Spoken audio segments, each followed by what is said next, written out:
મહત્વના સમાચાર મળી રહ્યા છે। 6000 કરોડના મહાઠગ ભૂપેન્દ્રસિંહ ઝાલાને લઈને મોટા અને મહત્વના સમાચાર। હાલમાં તો તેની ધરપકડ થઈ ચૂકી છે અને એવામાં તેની મુશ્કેલીમાં વધુ વધારો થઈ શકે છે। ભૂપેન્દ્રસિંહ ઝાલા સામે ફરિયાદ નોંધાવવા માટે ભોગ બનનાર પહોંચી રહ્યા છે। ભૂપેન્દ્રસિંહની અટકાયત બાદ ફરિયાદ નોંધાવવા માટે રોકાણકારો પહોંચ્યા છે।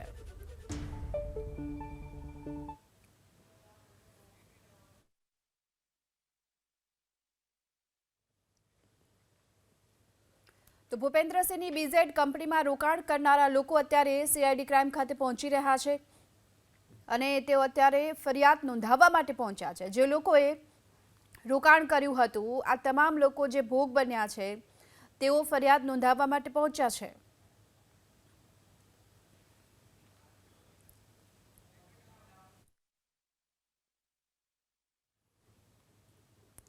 વધુ વિગતો મેળવીએ સંવાદદાતા રાજલ બારોટ આપણી સાથે જોડાઈ ગયા છે। રાજલ, કોણ કોણ પહોંચી રહ્યું છે અત્યારે અને કેટલા લોકો ભોગ બન્યા છે?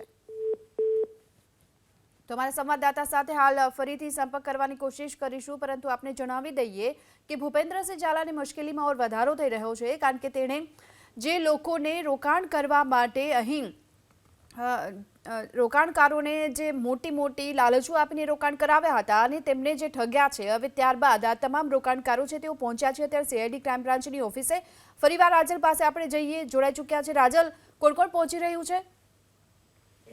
જે ખાસ કરીને બીઝેડનો પોન્જી સ્કીમનો જે ચલાવી રહ્યો હતો તે મહાઠગ ભૂપેન્દ્ર ઝાલાની જ્યારે ધરપકડ કરવામાં આવી અને ત્યારબાદ હવે અલગ અલગ પરિવારો છે તે પણ અત્યારે સામે આવ્યા છે અને સીઆઈડી ક્રાઇમની જે ઓફિસ છે ત્યાં આગળ પરિવાર સાથે ફરિયાદ નોંધાવવા માટે આવી રહ્યા છે। જોકે આ બીઝેડનું જે કૌભાંડી છેલ્લા 1 મહિનાથી નાસ્તો કરતો હતો ને ત્યારબાદ ગઈકાલે તે મહેસાણાના ગામમાંથી એક મળી આવ્યો હતો અને ત્યારબાદ તેની જે તપાસ છે તે હાથ ધરવામાં આવે છે। ગઈકાલે તેનું મેડિકલ ચેકઅપ કરવામાં આવ્યું હતું। આજે અત્યારે તમામ સીઆઈડી ક્રાઇમના જે અધિકારીઓ છે તે અહીં આગળ પહોંચી ગયા છે। પૂછપરછનો જે દોર છે તે ચાલી રહ્યો છે અને આ છેલ્લા 1.5 મહિનામાં તેને ક્યાં ક્યાં આશરો લીધો હતો, કોણ તેની પાછળ હતું, તેની પણ પૂછપરછ કરવામાં આવી રહ્યા છે। બપોર બાદ તેને કોર્ટમાં પણ રજૂ કરવામાં આવશે। જોકે છેલ્લા 1 કલાકથી એક પરિવાર છે કે જે પોતાના બાળકો સાથે અહીંયા આગળ સીઆઈડી ક્રાઇમની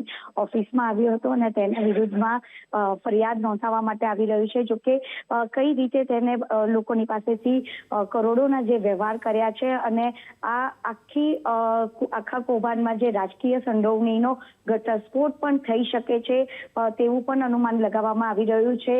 જોકે આજે કોર્ટમાં તેને હાજર કરવામાં આવશે બપોરે અને 14 દિવસના રિમાન્ડની પણ માંગ કરવામાં આવશે અને પૂછપરછનો જે દોર છે તે ચાલી રહ્યો છે। જોકે આખી રાત તેને પૂછપરછ પણ કરવામાં આવી હતી કે આ આખા કૌભાંડમાં કોણ કોણ તેનામાં સંડોવાયેલું છે અને જોકે આ ઘટનામાં તે વિદેશ ભાગી જવાના ફિરાકમાં હતો, પરંતુ ગઈકાલે જ તે મહેસાણાના તાલુકાના જે દવાડા ગામ છે ત્યાં આગળ એક ફાર્મ હાઉસ પરથી મળી આવ્યો હતો।